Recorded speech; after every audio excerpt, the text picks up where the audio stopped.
Hey there, how there, ho there. It's Jeff Cutter down. Welcome you to yet another Cutter Top 10 sports video. And we're going to be doing the NBA because the NBA finals start today, Wednesday night. It is going to be a classic one. The New York Knicks are in tight against the against the San Antonio Spurs, a rematch of 1999, and that's what will happen. So, anyway, we're going to be taking a look at the top 10 NBA Finals upsets of all time. Number 10 is 1969, the Boston Celtics and the LA Lakers. Well, the Boston Celtics are looking pretty good for themselves. Boston and LA always were a massive rivalry and all that. So the 1969 Lakers were looking pretty good, pretty proud of themselves and all that. So um, the the Lakers were dominant in most ways than one. But the Celtics were old and aging. I mean, this was a team that from 1959 to 1966 never lost a final. So they didn't until Boston won in 1968 after their 1967 loss to the Sixers. And the worst part about it was that the Lakers were going to win Game 7 on home turf, and they had this giant celebration balloon thing, a program, everything. They thought they were going to win. But Bill Russell proved himself by being the player manager, player coach, and winning the title. And then, of course, the balloons had to be released and all that. But anyway, Don Nelson, remember him, the head coach of the Warriors among other teams? He hit a winning shot. It was massive. But the Lakers would go back to the 1970 NBA Finals and once again lose Game 7 to, this time to the Knicks. So that was kind of awkward. Number 9 is 2006 Heat Mavericks. So Miami were not really in a good mood. 2006, D Wade was around. This was his third season. They picked up Shaq in that major trade for the Lakers, sending Caron Butler and Lamar Odom out of the way. But yeah, they got Shaq. They got the center they loved. Well, Alonzo Mourning too, but he had injuries. So anyway, the Heat were were underdogs to the Dallas Mavericks, with Dirk Nowitzki and a few other key players like Michael Finley. However, down 0-2, they ended up winning 4 straight games. The Heat did. D Wade had 34.7 points per game, and it was just a massive stunner. And Shaq could win a title without Kobe, so it bit Kobe Bryant in the butt, I think. Number 8 is the 2011 Dallas Mavericks over Miami Heat. So basically, Dallas did the reverse. 5 years later, Dallas were looking decent. They were a decent team. They still had Dirk Nowitzki. They still had some pieces and all that. And then, of course, you had to deal with Miami, who were trying to win the title for the second time in 5 years. Well, Miami had the big three. They had D Wade. Well, they drafted him from Marquette. They had Chris Bosh, who they picked up from Toronto in free agency, and they also picked up LeBron James from Cleveland in that famous 60-minute thing that LeBron made that decision when it could have been 30 minutes and we wouldn't have cared so much. But yeah, it was just hard to believe. But yeah, the Dallas Mavericks shocked the big three, winning the series in 6 games. Well, LeBron and Co would win the next two, but lose the 94 final to 2014 final to San Antonio. So that's what mattered the most. Number 7 is the Raptors Warriors 2019. Sure, it doesn't seem like an upset, but it is an upset. And let's not forget that, a lot of people probably would accuse me of bias because the Toronto Raptors are in the list. But for my money, it's low because the Raptors actually were ahead of Golden State by 1 win. They won one more regular season game, and that meant everything to be home field advantage in the championship. They were massively underdogs. A lot of people thought the Raptors were going to choke because the Raptors always seem to choke to Cleveland. But the good news was Cleveland without LeBron. LeBron left for the Lakers before the 2018-19 season, so Toronto had an obstacle out of their way. Although Milwaukee, with Giannis Antetokounmpo, almost blew that chance open. I mean, we all know about Kawhi Leonard's Game 7 shot to beat the Sixers in the second round, but the Raptors were down 2-0 to Milwaukee in the conference finals, won 4 straight games, forced themselves to face Golden State, and of course the Warriors were the 2-time defending champs. They were massively underdogs. I mean, Golden State had Steph Curry. They had Klay Thompson. They had Kevin Durant. They had my favorite Warrior, Andre Iguodala, and a few other key players. But Durant and Thompson both got massive injuries during the series, and the Raptors took care of the Warriors in 6 games in Golden State, winning all 3 games on the road, if you can believe that. I mean, the Raptors were excellent on both ends, earned the title, and it was a great time to be a Raptor fan. 2.5 million Raptor fans went into Raptors during the parade, which massively was delayed. Massively. Number 6 is the 1977 Trailblazers versus the Sixers. This was a massive upset, to say the least. The Sixers had Dr. J because they picked him up from the ABA, and it worked out for them. They had Billy Cunningham. They had Doug Collins. They had some other key players for the Sixers and all that. It's one of the classic early comebacks in NBA Finals history, but it worked. Portland had this basically redwood by the name of Bill Walton playing for them and not much else. I think Maurice Lucas also played for that team. The Sixers were up 2-0, and it looked good for the Sixers to win the title. But then it was not to be. As the Trailblazers would win 4 straight games, Bill Walton looked pretty good about himself, and the Pacific Northwest got a title. Although 2 years later, they also got a title with the Seattle Sonics.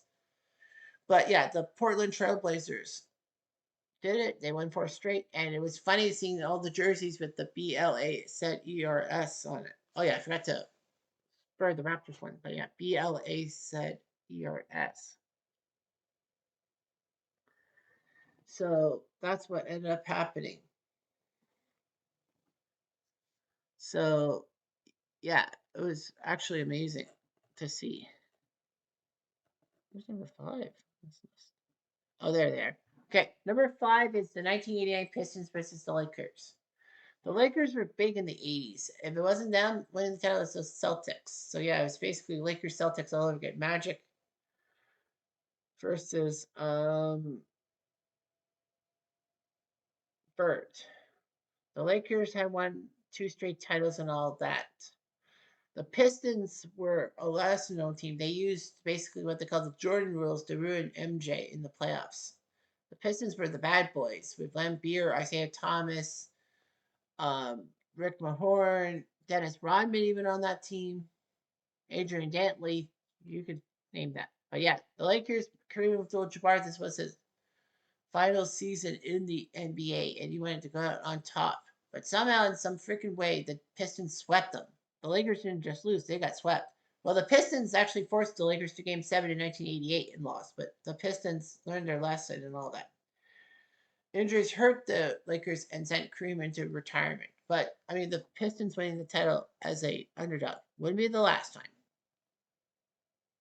Number 4 is 1975, Golden State, Washington. So 1975, of course, was a different time in basketball, as for most times when you compare things. But Golden State were in deep trouble. Washington had Wes Unseld and some great players. Golden State did have Rick Barry, but not much else. Golden State were massive underdogs against Washington. Rick Barry did his job, the underhand free throws. He was the scoring star. Washington were good and all that.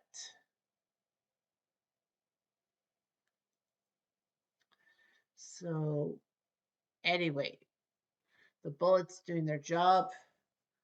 Golden State with the sweep, and a lot of people were just shocked about the beauty of that sweep in the first place. Number 3 is the 1995 Houston Rockets against the Magic. Well, Houston's whole playoff run in 95 was magical. They had been given the 6th seed in the West. They actually won the 94 title over the Knicks in game 7, but the Rockets had a few things. They picked up Clyde Drexler in a late trade. They lost, who was it? Vernon Maxwell, was it? Or was it some other point guard who kind of got mad and took his ball and went home? But anyway, Houston had problems. They had to deal with Utah, San Antonio, and Phoenix, all 50 win teams. And they went through that Western Gauntlet. Orlando with Shaq and Penny Hardaway were doing their job, and they shocked Chicago when MJ, even though MJ came back at the end of the '95 season, they still beat MJ, and they take out the Pacers in a critical conference final. Orlando were looking good. Houston had a bad seed. It was just horrible.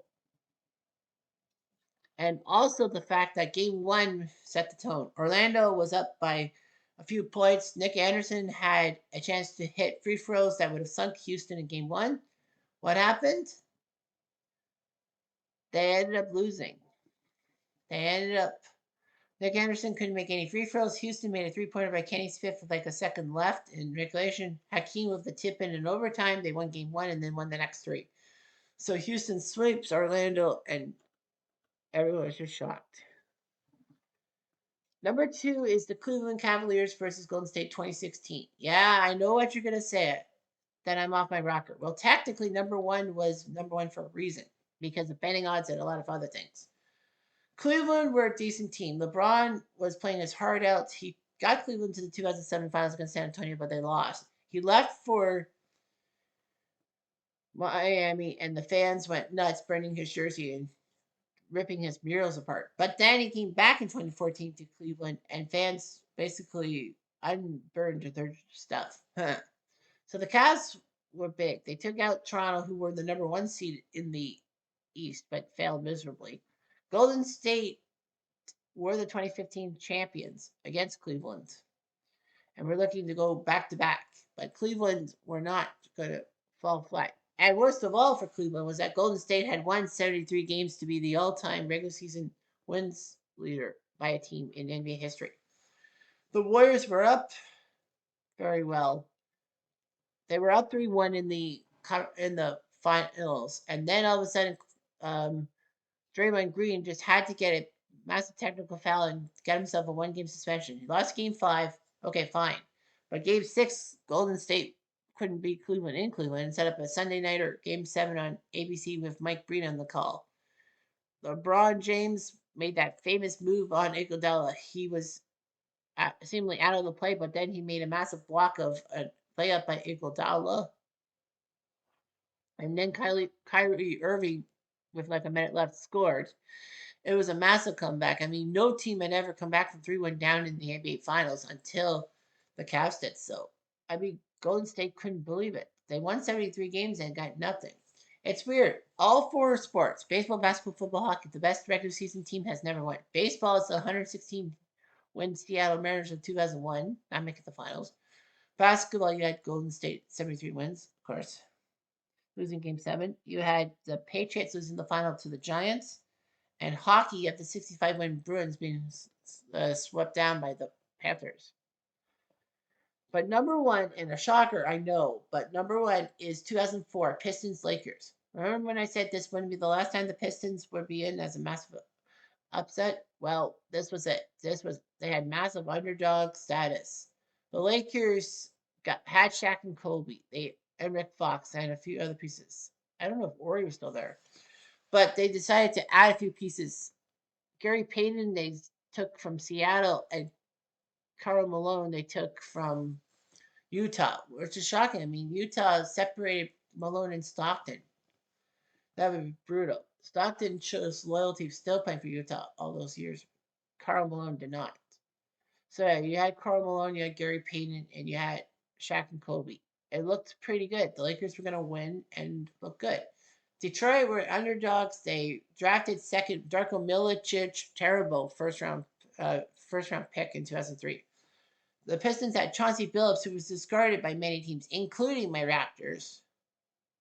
You had Rip Hamilton, who was a decent player and all that. You had Ben Wallace, who was undrafted from Virginia Union, and he actually became one of the greatest undrafted players in NBA history. And then, of course, you got yourself the other Wallace, Rasheed Wallace, who was picked up by the Pistons in a trade with Portland, who had a lot of technical fouls, but he played with a chip on his shoulder and it worked. The Pistons shocked the Lakers in 5 games, won the NBA championship,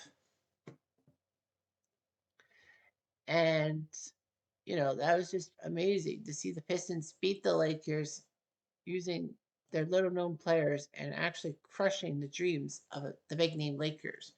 Pistons would go back to the finals the next year, but lost to the Spurs, I think, in game 7. But yeah, that was just huge how the Pistons floundered. Anyway, I'm Jeff Diamond at Duke.